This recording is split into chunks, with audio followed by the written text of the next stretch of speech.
Hey guys, what's happening? I hope you're having an awesome day. Thanks for watching, coming back, and I appreciate it.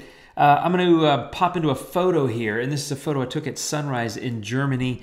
I was there last year, and I was in the little town of Rothenburg. It's like a medieval village. It's got these colorful kind of row houses. It's got beautiful streets. It's just gorgeous. So I got up to shoot at sunrise because little towns like that, even though I was there like in the off season, it was incredibly crowded during the day. Plus, obviously, the light's not so good in the daytime. But even at sunset, when the light was nice, it's just a small town. It only holds so many people, and it just got busy. So I knew I was only there a couple of days. I knew I had to get up at sunrise and shoot. And so I got some decent light, but it wasn't amazing. So I'm going to take a photo that was nice and that I like, and hopefully make it look a little bit better. So let me show you. Here's the photo. Now that's obviously the end result, and that's what I started with. So just a straight shot. Well, not straight, but anyway, a shot down one of the streets off the main marketplace or square, which is kind of opening up over to my right out of frame. Anyway, let me jump into that and show you what I did. I used a couple of filters that I rarely use. In fact, one that I don't think I've ever put in a video. Did some custom masking and stuff. Let's go ahead and jump into it. Okay, so here I am in the develop filter. Now that's what I started with, and here's where I've gotten so far. The first thing you can tell that I did is some lens distortion. I shot this at 60 millimeters, so it's not really distorted, but I felt like the lens correction gave it a nice little bit of better look, right? So there's the before, there's the after. Everything gets a little bit straighter when you're pulling that. It's a very tiny amount of barrel distortion, but when you're pulling that back in, you're basically just kind of straightening some of the building. So if you look at it, it doesn't really look bad there, but once I've made the change, I think it looks better. So that's that. Okay, I decreased the temperature a little bit, and then I bumped up contrast and took down highlights, increased shadows, a little bit of clarity. So just kind of some basic stuff. And I've gotten to where now I pretty much always start with the develop or raw develop filter, obviously depending on the kind of photo that I have, but it's pretty much my base starting point for all my photos. Gives me a lot of power. You probably saw my recent video, or I hope you did. That corner? Yeah, I think that corner. Anyway, I'll put a link up there. It was called One Filter to Rule Them All. And anyway, it was about using the develop filter. So I'll let you go watch that if you haven't. Next was tone, and like boom, immediately, it's much brighter, right? So, and that's all smart tone. That's the only thing I did. And I went to 67, so it's pretty high. And then on top of that, I went and added Accent AI. Now, if you look at the difference here, that was just with tone, well, develop, right? But between these two filters, the reason I'm bringing this up is because to me, Smart Tone and Accent AI do similar kind of things in terms of brightening the image. Smart Tone will brighten the parts that are dark without brightening the stuff that's already bright.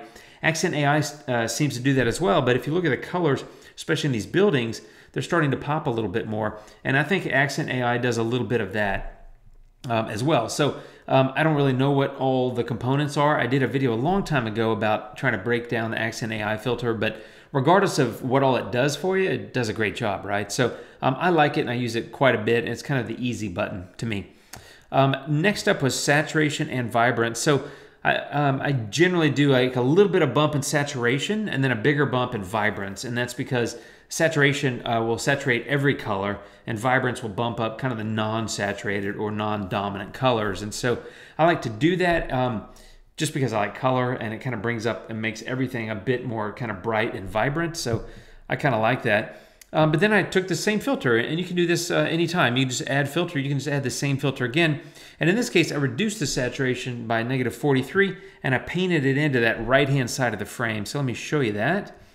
And there it is. And that's because, let me turn it off. The building was starting to take on a blue kind of hue, that building on the right-hand side, and the streets looking very blue. And, I've been a lot of places. I don't really recall seeing streets that are blue. At blue hour, they pick up a blue hue, that sort of thing. But I'm trying to keep it more natural in the street because for me, I've got a lot of color in those buildings. And I don't want to make every color dominant and every color big and every bit of the photo colorful. I try. I don't always succeed. And admittedly, I don't even always think of this. But a lot of times I'll try to think, all right, what am I trying to accentuate here? What am I trying to pop in the photo? What colors and where are they? Because if everything's saturated, then it becomes this big, massive, like visually overwhelming, like sugar high. And it's just kind of, I think, hard to take sometimes visually. So I try to just pick parts that I want to accentuate. Just a thought there. Here's structure, just a general 20, you know, on the amount. That's about it. It's really just crunching it up a little bit. There's a lot of concrete, stone, brick, that kind of stuff in this photo. And so I just moved a little bit of that to the right to bring up a little bit of that. And then I went golden hour, and that's because it was sunrise. There's a lady walking here. I don't know if you see her. I didn't even see her for a little while, but I was watching this guy, and he was just kind of walking around down there. So I kind of liked that I had that figure in the street, kind of a lone man, except for that lady. I guess I could erase her. But anyway, I'm going to leave her. But, you know, kind of the lone guy out at sunrise, checking out the town, being captured by the other lone man, which was me. But I just wanted to pop the golden hour a little bit. So there's before and the after. Because it is sunrise, I'm trying to give a little bit of that golden warmth. And in fact, I'm going to do something next to kind of create better color. And by the way, in case you can't tell, this is kind of the color piece.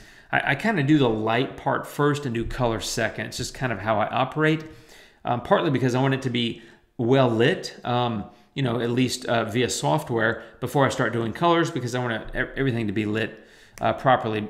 It just makes more sense to me, right? Like if you change contrast, it'll make the intensity of the colors change and all that. So I try to do those kind of things first. So back to this. I next brought up split toning, and that's because I'm looking at the sky, and there's nothing in the sky, right? It was a nice sunrise. I caught in another part of town a couple of beautiful photos of sunrise with warm golden light pouring in.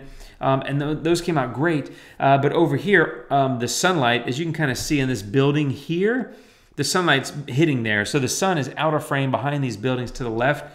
The point is, the scene's not very warm because the sun's kind of obscured. So I'm trying to warm up the sky a little bit. So I went into split toning, and it's a minor adjustment, hue of 11 and a saturation of 26 for the highlights.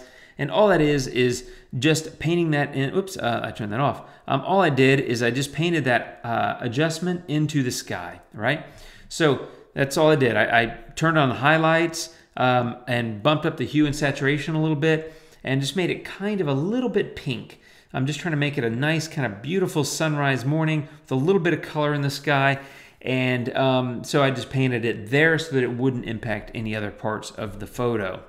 And then the last couple of steps, I got vignette next. And this was kind of a more tangible move. You know, a fairly sizable vignette. But what I did is the same thing I just did with split toning. Actually, no, it's the opposite of what I did with split toning. I allowed the vignette everywhere in the photo except in the sky. And that's because when I had it in the sky, it's a vignette, right? So up here in this top part and, you know, around that upper right corner of the frame, it's creating a dark band because that's what the vignette is. So I'm getting this dark band across my sky, and it just doesn't look good. I like the vignette in the corners, all three corners, and kind of around the frame. I just didn't want it in the sky. So with the vignette, it's like any other filter. You can paint it in or erase it from any part of the photo anytime. And so that's what I did. So I went from that to that, just tightening up the focus a little bit, dulled that right edge because I kind of want your eye to be led down that street and not get distracted and say, oh, what does that say on the building? But I don't want to make it a heavy-handed vignette. And I really want the focus on the color over there. And then I used bicolor toning, and this is a filter I mean, I've maybe used 5 times. I don't think I've ever put it in a video, but it's a really good filter. And as you can see, I just added some pink to the sky. So let me show you. There's the before if you look at the sky, and there's the after. I just created a little bit more pink. So let's talk about bicolor toning. As the name implies, bi meaning two, color being two, color being color. I don't know what I'm talking about. Why are you even watching this video? Anyway, so there's different presets, right? You can click through here and pick those, and it'll apply it to your photo. You can also click on this box, and it will open a color wheel. And that's what I did. I picked a preset that was close but not ideal, and then I went into the color wheel and made adjustments to the top color.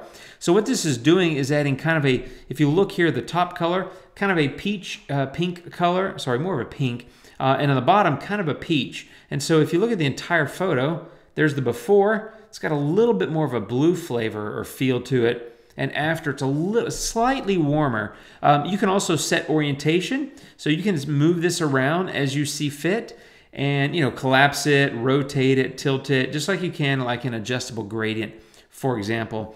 But what I did is I didn't change the orientation or anything. I went in and I did a little bit of masking. So I wanted the pink for the top color, and the bottom color, which was kind of that peach, to hit all the areas, except I reduced it. I took my opacity down to 35 and I erased it from some of these buildings here, just like that. You just come in and erase it a little bit from this building. And that's simply because these buildings here on the left have enough color, and I think they look fine. And that building on the right is a little bit covered in vignette, and you know, pinkish peach isn't really going to work a whole lot there, and I don't want to distract you, you being the viewer, right? So I just wanted to mask that in. So it's just a custom masking job with a low opacity brush to just slightly erase it from the buildings, which I think have enough color. In this building, it doesn't really have a lot of color, but I don't want to get I don't want to create any distractions by adding color to it. I really want the eye to go down that street to the steeple thing. It's like a city gate at the end, and then kind of look at all the beautiful color over there. And I think also just to create a little bit more mood. And so that's what the pink and the peach were doing. And that's how you use bicolor toning. And that's my full edit. So here it is, the before, single exposure, no edits, and the after, my finished product. And here's the sliding before after. It's quite a difference. In reality, this would be this was probably about 15 minutes of editing, probably 5 to 7 of which were me playing with bicolor toning and trying to get it just right, messing with those colors because I couldn't figure out exactly the right color to get, but I knew I wanted a little bit more pink in the sky, and I got a little bit in split toning, but I wanted to get more, and that's where bicolor toning comes in. So I color tone the hell out of this thing, but hey, it's my photo. I'm allowed to do that, right? That's the end result. I hope you like it. Subscribe, like, share, all that stuff. Leave a comment. Let me know what you think. And thanks for watching. I really appreciate it. Hope you're having an awesome day. I'll see you soon, my friends. Take care. Adios.